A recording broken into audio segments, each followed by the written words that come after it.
কমলপুরের মেথির মিয়া গ্রামে নেমে এলো শোকের ছায়া। বজ্রাঘাতে মৃত্যু হলো এক কৃষকের। মৃতের নাম সুশীল দাস।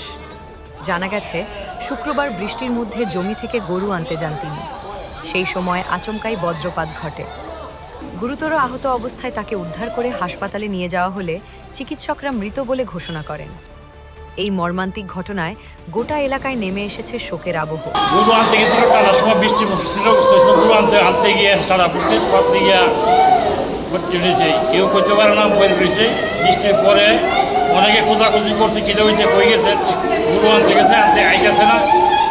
এরপরে অন্য খোঁজাখুঁজির পরে তাহলে আগে গেছে, গিয়ে কি হয়েছে, গিয়াতে বই গেছে, ওই মাঠের মধ্যে পড়ে রয়েছে। ওনার নাম কি? সুশীল দাস। সুশীল দাস মাঠে গরু আনতে গিয়া ও খোঁজাখুঁজি পরে খোঁজাখুঁজির পরে যে ভাবছে বৃষ্টি পরে কেউর বাসাতে মনে গেছে, কেউর বাসাতে গেছে না।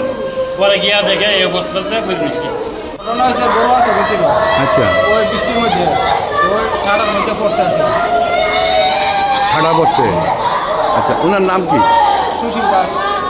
ঘটনা কোন জায়গাতে হয়েছে? ঘটনা মেথির মা। মেথির মিয়া।